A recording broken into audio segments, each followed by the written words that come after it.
Welcome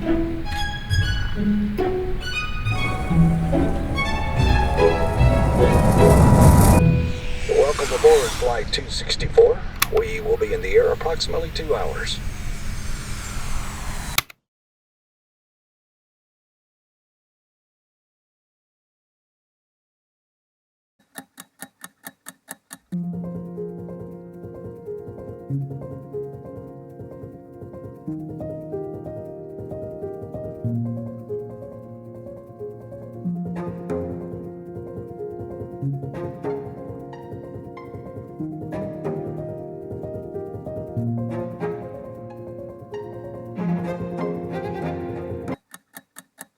Hello, ladies and gentlemen. My name is DeAndre French, and this is episode 5 of Industry Insiders. And I am joined here by Melissa Lackey. Hi, Melissa, first of all. DeAndre, glad to be here today. Of course, I'm so glad to have you. Melissa is a flight attendant with over 30 years of experience of being above the clouds. She's also an awesome photographer, and she has obviously some great insight. Every time I do bring people on the show, I want to make sure that they are not only serving you guys, but they're adding insight to a potential career or a career that you may end up going into in the future. So like I like to kind of start off and lead in, Melissa, why did you get into flight attending? Well, believe it or not, when I was a little girl, I went to a yard sale down the street, and a much older, cooler girl that lived there had a Barbie dream jet that she was giving away, which was this big plastic thing. You know, Barbie had all these accessories, and it opened up, and it was the interior of an airplane. Ooh. And a little card up and down, and I thought, oh, that's so cool. She's going to get to fly to all these cool destinations and serve drinks to passengers. And, you know, that's what most everybody thinks it's all about. But that kind of reined me in. And then I was on a flight going to California with my family when I was about 12. And the flight attendants were just so nice and so fun. And I just loved the experience. You know, most people say, well, meet people. That gets old after a while, but you know, that's kind of what lured me in. Both of those things. Yeah, and I'm sure I've probably asked you this before, but first of all, being a flight attendant is awesome. I myself thought it was just serving drinks and traveling the world and having a great time, but I'm sure they had to be unforgettable moments and some things that you've probably witnessed and seen. Can you recall any interesting, let's put it like that, interesting experiences or experiences that you never could forget that you could share with people today? Probably the experience out most in my mind are passengers that come on with some sort of special challenge, be it mental, physical, emotional. You know, for example, we had this kid years ago. He was traveling from Finland and an athlete, and he was completely disabled from his waist down. I mean, he had no ability to walk. I forget now what the sport was, but you know, my coworker and I spoke to him, and he was just so inspiring. You know, even with all of his challenges, he still managed to go and do what he was passionate about. And that's, you know, the good feelings are what keep me going. Because especially during COVID, there were a lot of feelings that made me want to quit every day. So tell me about it. Yeah. And, you know, I've had some things over the years where, you know, I've had some scary situations, that kind of thing. It's just part of it. And you just kind of, you know, pull your bootstraps up and keep on going. Yeah. And a little bit more about some of those like hardships, because I know some people want to focus on the negative, but I think it's pretty awesome that you brought up more of a positive experience, because I did have a friend who got into being a flight attendant. And I think that was something he was curious about too. was Mhm. dealing with unruly passengers. And Ooh. I know a lot of time, on YouTube and some of the other platforms, that's usually the stuff that I see. Do you deal with Mhm. that from time to time where you have to, because you're already, what, 60,000? I don't know how many feet you are in the air, but you're, obviously up there. How do you deal Mhm. with unruly passengers? Is there training that you guys get for that? We do. We have some training, this sort of teach you situations. Hmm. And, you know, after September 11th, they offered us a self defense training class. Oh, And yeah, so these hands are registered as weapons. I see. Mm. Yeah. Um, but but yeah, so we got some special, training for how to diffuse things and how to protect ourselves the best. Importantly, how to protect the cockpit, should Hmm. anything go down. Sorry, flight deck. Cockpit is no longer politically correct. Hmm. Hmm. So, did that So answer you, your question? no, it did. I did because Okay. that's for me as a former fear flyer.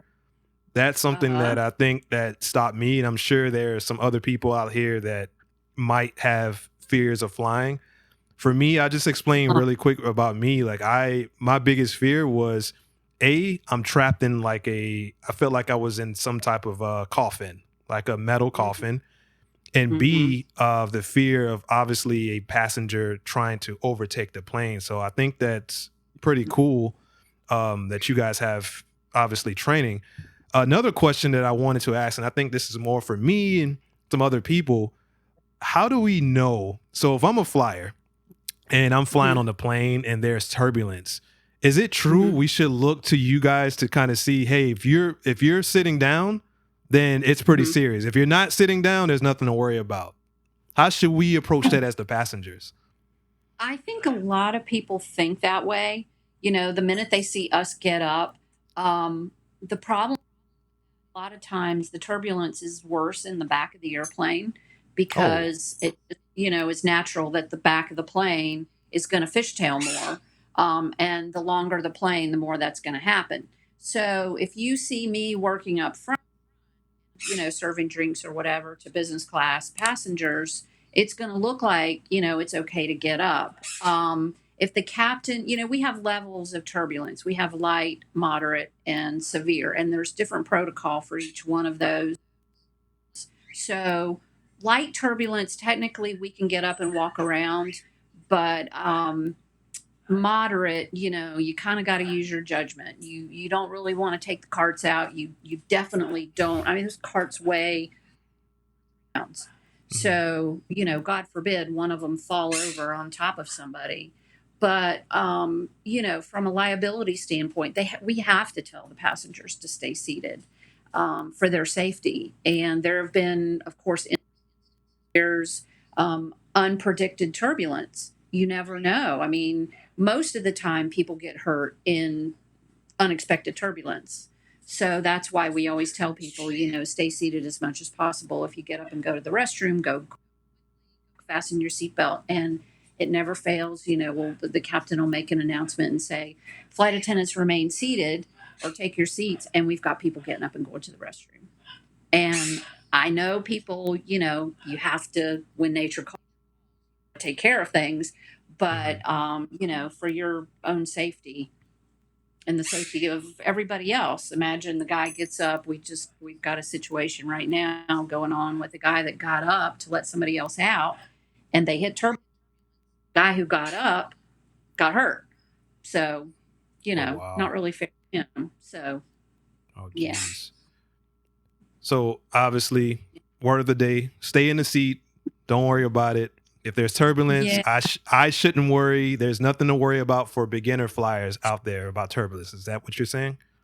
I've heard a lot of people tell me that they look to us, and I just put on my game face. Meanwhile, on the inside, I'm going, oh, holy hell, we're going to crash. No, Oh I'm kidding. no. Yeah. I No, have a because lot of people it's tell me. A lot of people tell me they look to us, and no, I mean, yeah, and I've definitely, I've yelled out some curse words for a bad land. I just Hmm. came out of my mouth. Hmm. And yeah, I mean, sometimes we do get a little frightened, but like I said, I mean, the turbulence, most of the time they can see it on, Hmm. and up in the flight deck, they can see what's going on. It's that clear air turbulence really that's the dangerous Clear part. air turbulence, or better known as CAT, is turbulence that occurs in clear skies without any visible weather indicators like clouds or storms. It's caused by fast-moving air currents, typically at high altitudes, and can be unexpected, making it difficult for pilots to detect and avoid. So relax, you're in good hands.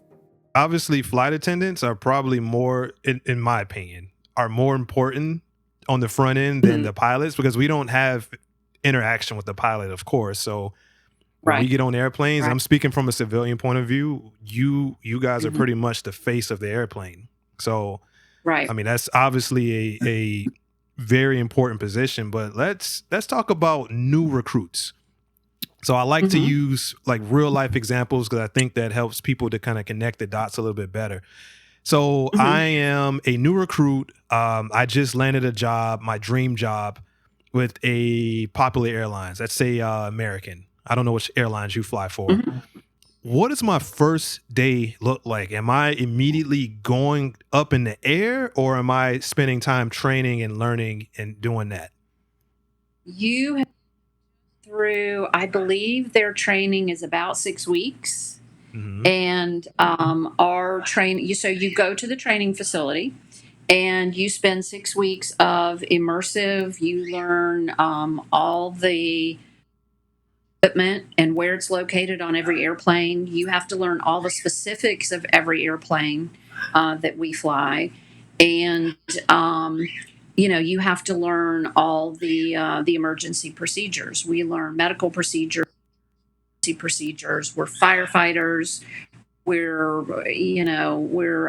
emergency personnel. We're a little bit of every, Bartenders. bartenders, kindergarten teachers, Hmm. prison work, Yeah. everything, you name it. Right. Hmm.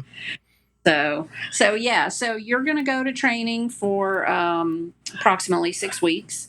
And then when I first got hired, it was during the Gulf War, which a long time ago. We actually got to go home for a couple of months and take a little break, but I believe they give them a couple of days before they have to be at base, and then they go to their base and they jump right in there and start. Um, Unfortunately, they don't really teach anymore about how to do the service, how to set up the carts, and how to get everything just kind of organized and make the service flow smoothly. So they come out on the, we call it on the line. They might not know how to do that. So Hmm. us, we call ourselves, the dinosaurs, the old hires. We have to sort of walk them No. through and teach them Hmm. and show them. When I went through, we learned all that, and they just don't really do it so much anymore. They're concentrating more on the emergency procedures. So that's sort of what they're going to learn more of these Hmm. days. Great. Yeah. And is there a specific, as you say, they don't really teach the dining service part of it. Is it something that you Mhm. just get on and learn and watch? Is that something that's intuitive, or is that something that they should be focusing a little bit more on, which is the customer service aspect? Um, I mean, I don't really think that's quite as important, but I feel like Hmm. it's a little unfair to us because we're so busy. We don't have time to train somebody, let alone, Of am I course, I being bet. paid to train somebody? No, you're letting these Hmm. kids out without proper training, knowing that we're going to do it because, we're not going to be able to work with these people if we don't train them. Hmm. They, same thing with, the trainees have to come out while they're in physical training, and they have to do a couple of test rides with a real live flight, and they get to practice their safety demo where they get up and they do the seatbelt and the, all that, the life vest and everything. But we have to sort of train them there too. So they know the basics, but they don't know where to go, what to do, or anything. So it's interesting. It's interesting. I think that's great insight, obviously, for some of the new hires that are coming in. At least from my perspective, let me share. Usually, what I hear is that people usually want to be flight attendants for two reasons. A, they want to travel the world. Of course, we all know that. And B, some people just enjoy the freedom that I guess that industry brings. Would you agree with that sentiment? Do you think that that industry gives you a sense of, flying and freedom and you get like, is that something that you enjoy? And is that why and I know you explained in the beginning about your introduction to being a flight attendant, but is that something that you feel at the current moment? If I had to go back and work a 9-to-5 job now, at this point in my life, I would probably lose my mind. That to me is probably one of the biggest perks. I mean, goes without saying, if you can get on a flight, because they're all full, but the flexibility of the job. You can work pretty much as you want, make as much money as you, just working yourself to death if you're young and you want to do that. I personally don't. But, it's very flexible in being able to pick up trips from other flight attendants. You can pick up trips from the company. You can trade trips. Very flexible. Extremely flexible. And, we have a minimum amount of hours that we have to fly, which is 40 hours, which doesn't sound like a lot. It's actually, it's about a normal schedule. Most people fly about 75 to 80 hours a month, and that's strictly flying time. So, the job is definitely flexible. And that's, to me, probably even more of a draw than the travel part of it. Okay, so let's go back. So I like the role play. So I'm a new recruit. I'm in the sky. I got my wings, so to speak. I'm getting through the dinner service. I've got all my turbulence training. I got all of those things. What happens once you land? So let's say we're in Florida. Let's say we're going from Florida and we're going to Barbados. Do I get to pack my island clothes and, go and hang out on the beach? How long usually is the layover? How does that work? It depends, and it changes pretty much every month. I don't know if you and I spoke about. That's one of my favorites. I don't know if you knew that. That's like one of my favorite places. I threw that right at the head. It stuck. So I had trips last month to Barbados where, and this was one of the trips because seniority has its privileges. 30 plus years with the company, you get to kind of pick and choose some of the better trips. We flew down. We went straight to the hotel, could hit the beach, hit the pool, whatever, o'clock in the afternoon. And then we did have to be back up again the next morning to fly back, but one leg to Barbados, one leg back the next day. Now, not all of our trips are like that. I don't want to, delude anybody into thinking that that's what go when you first get hired. We have, obviously a reserve system, the flight attendant. When they first start out, I believe it's straight reserve every month for the first year. I don't even know because I've changed it so many times. But actually, reserve is not necessarily always a bad thing because if a flight attendant calls in sick at the last minute and you get this, this primo great trip, good thing. It's something that you probably wouldn't be able to get with your own seniority. So I didn't really mind reserve. I was getting, Paris and London and, some good stuff.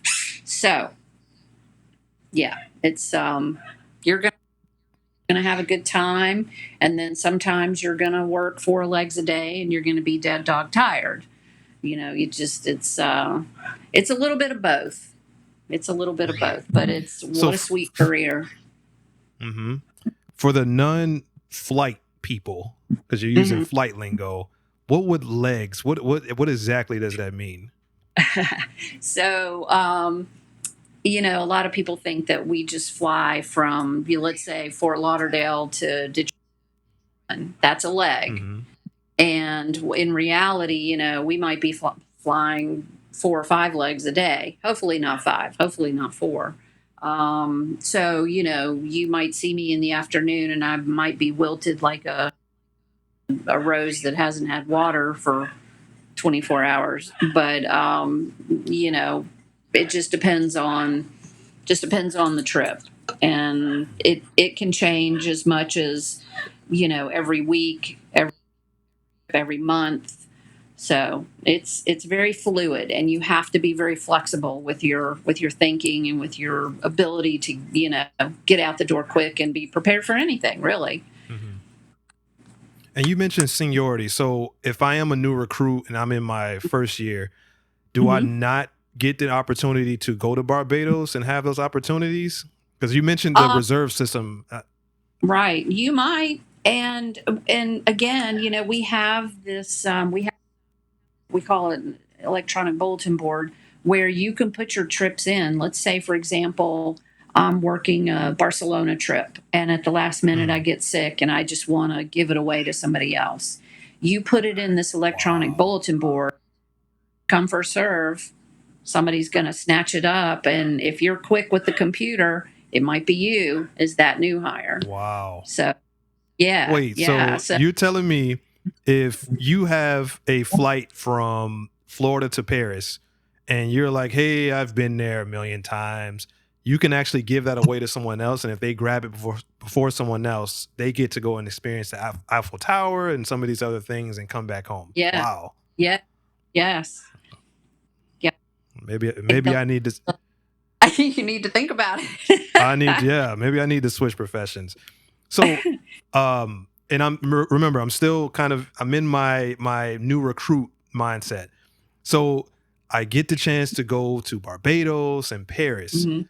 Am I paying for those trips? Is there a certain allowance that's allowed it, or do I need to bring my own money? Obviously, and how do I sleep? Where do you sleep? How does that happen once you get off the plane and head into town? So we get an expense per diem for every hour that we're away from base. So pretty much the minute you get on the plane and you go, you're getting whatever, a couple of bucks an hour. It really doesn't cover, if you want to go out for a nice dinner, you're going to have to sort of fork over your own money. But you get it; it's all folded into your paycheck.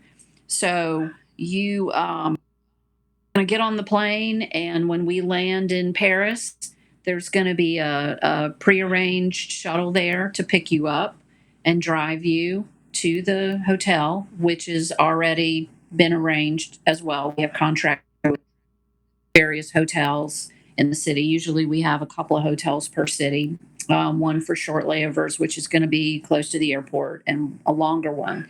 And the international flying, and anything, we call it long haul flights. You're going to have a longer layover because they don't want you to fly right back if you're not rested.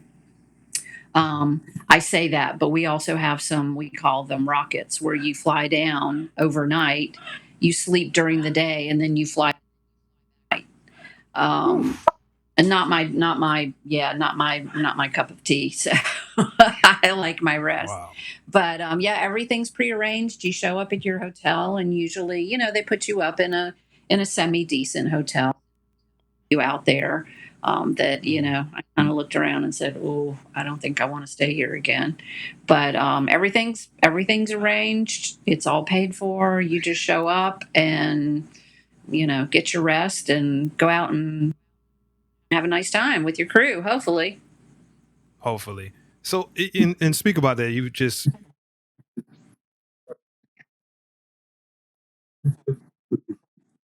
Hmm.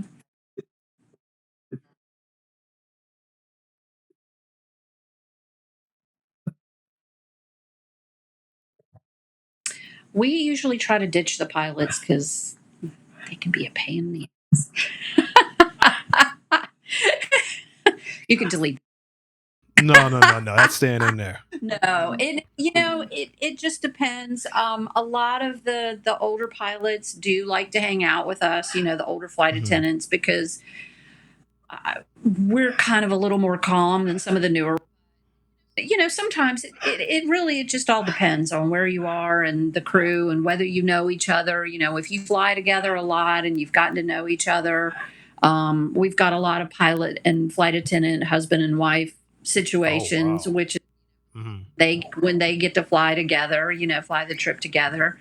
But yeah, you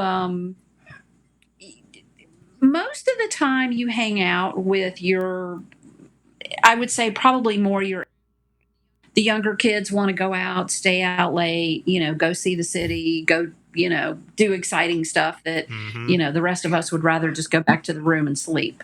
Which is a So, smarter plan to do, but but a lot, well, it's definitely mhm. we left one the other day in Madrid because he decided he wasn't ready to get up yet. He Oh. stayed out a little too Oh late. wow. Okay. He missed the bus. He missed the bus and decided to just stay in So bed. how does he get back? Does he wait for the next plane to come through, or does he have to pay for his own trip? Well, I don't know if he would have had to pay for his hotel room at that point. I'm not sure how the company would handle that. That's never happened to me because Oh my gosh. I'm a hero and I do what I'm supposed to do.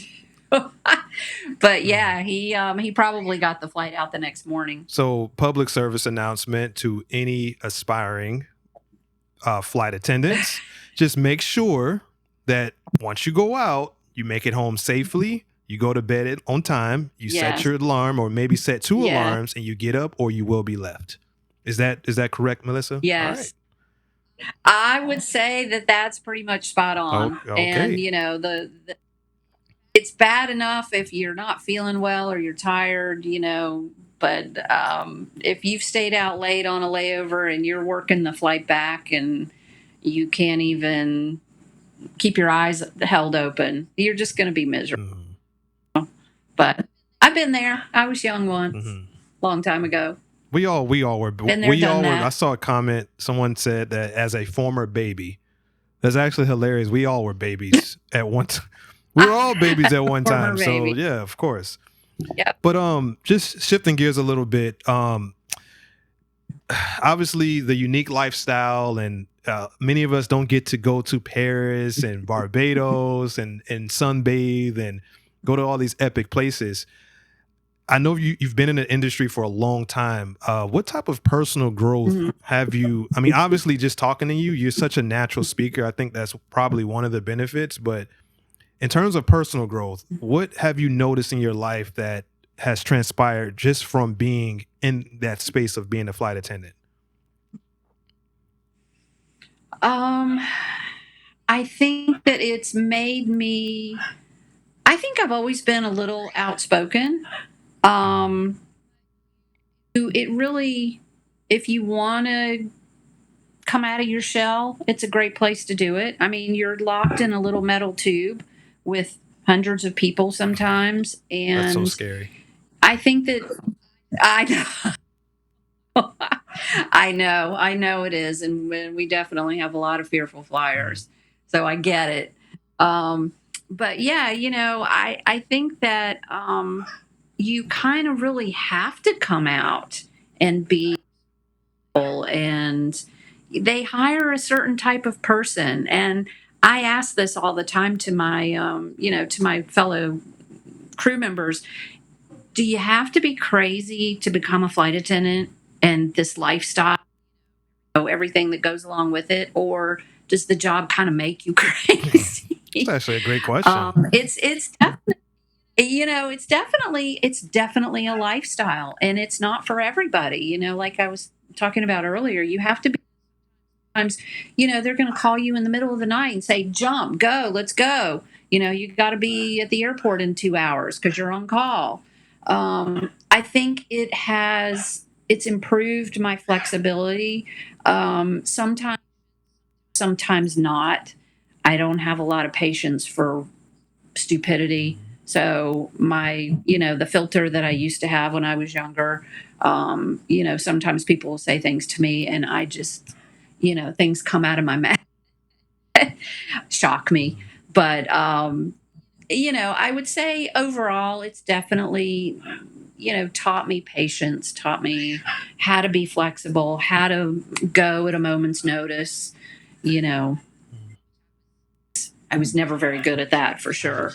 So, So would you say that this job is more fit for extroverted individuals, or would it be, could an introvert come in, someone that's not used to speaking to people, could they transition into being a flight attendant over time, or do you have to be a little bit crazy? Because extroverts, I think we do. I'm an extrovert, you're an extrovert. We have a little bit of crazy in us innately. yep, But do you think that yep. introverts could transition into being flight attendants, or do you think it's more so meant for like pilots? If the desire is there, I think you can do anything you want to do, Mm-hmm. really. Good point. If you have it in your heart, if you are an introvert but you love to travel, and you want to get out there and try it, I think anything really, if the desire is there, you can overcome it. But yeah, I mean, are a little more introverted. A lot of them are military. So, you could always go that route too, if you decided you wanted to get into aviation. Yeah. And we do have a lot of flight attendants that start as flight attendants and then transition and become pilots because they want to be up there, Mm-hmm. making the big bucks. Yeah, I think I've read. Is it true? So I think I read something about there's a shortage on pilots. Is that a true statement? Something that you've heard? Yes, Wow. because is all of our older guys who are getting close to retirement, with they have to retire at 65 now, and Oh, they force you to retire. you know right. Wow. Well, with if you are with a carrier, if you're with a commercial carrier, I think, and I don't know about private. I know they let their guys go a little longer. Sure, exactly, 70 maybe. Don't hold me to that, but I don't know. I mean, I think as long as you're still, mentally all there, if you want to fly, you should be able to fly. But yeah, it's Mm-hmm. it's interesting. Yeah. No. It's just something. It's like a little off topic I wanted to see, but I love this Yeah. topic. The next topic, because this is always what people and I'm guaranteeing when I look at the analytics, I usually so YouTube tells when people are looking at certain points. Money. Money Uh-huh. is. I think money is always going to be. That's always going to be a favorite amongst people is money. Could you Mm-hmm. realistically, if you've been in this industry for a long time, how is the career Hmm. trajectory, first of all, with just, monetarily? You're a person that's coming in and you're just starting off. Is that something that could sustain you? Because you said you can work as much as you want. Are those opportunities afforded Hmm. to new recruits, or is that something that's more so meant for people that have been in for a long time? I would say it's probably more for the new recruits. The flight attendants who've been around for a while, they don't want to fly more than their normal schedule. They did it when they were younger, and it's smart to do it that way. Yeah. Get your flying in when you're younger, and you can still do it because it's tough. I mean, it's exhausting. But unfortunately, a lot of places are very expensive to live. When I first started, you had to have a, and I see a lot of the younger generation coming in and they want to keep up their habits that they had while they were still living at home with mommy and daddy. Mm-hmm. Their $100 manicures or their habit of $10 a day or whatever. You kind of have to curb your enthusiasm a little bit. You don't make a lot the first year. I'm not exactly sure what that would be. I know when I first started, nothing. And you had to have a roommate and you had to sort of skimp and pick up trips. And, it wasn't horrible. We weren't living in poverty. But, you definitely have to, But you were you going have to to mind your you were money. going to Barbados, so it's I guess it's worth it at the end of the day if you're young and you're Yeah. think that stuff matters. What about Yeah. overtime and stuff like that? So you could go in realistically. Could you go and work as much overtime as you want, similar to like a police officer, or do they cap it at a certain point? They don't really cap it, but well, I mean, we have certain regulations with how many you can fly in a row or how many. It's really kind of more about the hours you fly in a Right. row. They want you to be safe. So I believe it's something like you can't fly more than 7 days in a row without a 20 break, sort of thing. So but it still affords itself if you think about it. If you're working that much, and let's just say that's 4 days off a month. I mean, think of all exhausted. Mm, I would have been exhausted when I first started at right. 25. Of course. It takes its toll on you, being going up and down and just dealing with the public and just flying in general. I mean, think about what it does to your body. Yeah. So Yeah. And thinking about the flights, the best, I'm guessing, programs or companies to apply for. Mhm. If I'm a new recruit or Mhm. I'm thinking about getting into this industry, should I be looking to apply for Spirit? Should I be looking to apply for a Delta? Which airline? Because I remember I worked at the airport, so I know some airlines, and you tell me because you're the expert here. Are some airlines harder to get into because you need certain experiences, and which one should a person that has zero experience be looking at? So I would suggest um, doing your research and picking the airline that you think fits your personality best. I don't really know a lot about the newer carrier, Spirit, JetBlue. They weren't around back then. Mm, I personally wanted to go with a major carrier. I felt like it was stability. mhm. Um, I didn't want to start a career. And by the way, this was never supposed to be a career. This was supposed to just be a part time, maybe a couple of years thing. It turned Mhm. into a career. So, if you think you want to make a career out of it, do your research and see what you think. I mean, look at every aspect of that company, because God forbid, the company goes, something like that, and next thing you know, you're back Mhm. on the street. I Yep. think these kids today are a lot more flexible, and they're used to that kind of thing. They're used to picking up else. Whereas, we learned from our parents, you started a career and you stayed in that career for your whole entire life. We saw that. And I didn't, after being with the airline for 5 years, I didn't want to start anything new. I was having a great career, the flexibility, which I mentioned earlier. You know, heck no, I don't want to Mhm. go back and get a real job at this point. I was a language major in college. I was going to become a Mhm. teacher. And actually, the day that I packed to flight attendant training, they called me and they said, "We're going to hire you for the position of Spanish teacher at the high school, at the local high school." And I said, "Oh no, sayonara, I'm out of here. I'm going off to travel the friendly skies and be a." No, thank you. And what I'll do is I'll post right below me some links to your Instagram and where they could follow you and some of your work. And if you are interested in checking out Melissa's photography, not sure if she has it up for sale as of yet, but like I said, she said earlier, you can check out some of her galleries, and I'm sure she posts her content that way. So if you want to get in hold of her and you want to get something custom, you can contact her below on her Instagram and go from there. I'm sure she'll love that. Melissa, I want to just do one more thing, and I like to end this way. But before I end, I have to say this, and I have to get the elephant in the room. Do I hear birds in the background?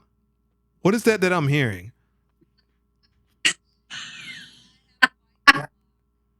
I have quite the flock. Anything with wings, DeAndre, airplanes, birds. Yeah, I've got one who's locked in the cage right now because he would be over here wreaking havoc on screen, and he's having a little temper tantrum, so he's in his cage to get mama's Interesting. Very attention. interesting. So, um, You, yes, actually, I you would. want to Yeah, you want to meet please, Bob? please. That's a little something different. Bring them on. I I I should probably go because Bobby is out of control. Let's talk to Bobby. Let's see. I don't know. Let me see. I'll bring somebody. Hold on. Bobby's a hot mess. Come on. Come on. Come on. You want to come down here? Is this Bobby? Okay, here we are. Here's Bob. This is Bobby. This is Bobby. This is the one that see what I mean? He's the one that got away that day. And he's quite the character. He's a big talker, but he's a little camera shy, has a little stage fright, so I don't know if he'll talk for you right now, but he just very promptly glasses because he likes to play with those. But this is my This is my adopted one of the child. things it takes. Like we said, extroverts, we're crazy. We have our little crazy things that we do, but I think birds are awesome because I get to see them from time to time. But last thing, Melissa, before we end, Yeah. I wanted to talk about, and I like to end it this way. If there was one thing, I am not even going to give you 5 things. There's one thing that you're grateful for in your life right now, and just think about the totality of your life. What do you think that one thing would be? I think the ability to have such freedom and flexibility in my life with my career. You know, you leave your family and you get to go back to your family. Even though my family's in North Carolina, I can still fly up there and see them, but I've had this great career. And, I live in Florida. I mean, I live in paradise, and I've got to travel around and see and make some amazing friends. No, it's you said I okay. didn't get to Anything have you want 5. to add? Anything you want to add? But it's all all related to the job. So grateful for the career I was allowed. I said, I've worked 9 to 5, and had I had to do that for a 40-year career, I probably would have slit my wrist. That's just my personality. I love the freedom and flexibility. Yes. Sagittarius. No, I'm a Sagittarius too, so Probably I has know. something You're to do speaking with to the it. choir. But Of course, I can relate. totally know. Yes. Yes. But Free thank you so spirits. much again, Melissa, for coming on. I know being a flight attendant is probably one of the most important jobs in America because you have CEOs, presidents, you have everybody in the country, in the world. Some of the most important people need flight attendants, and I'm sure some of them are riding. Of course, they're riding private, but even the private flights, I'm assuming, have flight attendants. So thank you so much for all the work that you do on a daily basis to keep us safe and keep us fed while we're up there. Thank you so much again to Bob, and hopefully I would love to bring you back on again at some point in the future for some other content here on Kreation Avenue Media. And this has been Industry Insiders, Great. episode 5 with Melissa Lackey. If you do need to reach Melissa again, just reach out to her on Instagram. She would love to either hear any of your comments, or even if you want to request something private that she can do, just hit her up that way. And this is DeAndre French again with Industry Insiders, episode 5. Have a great day.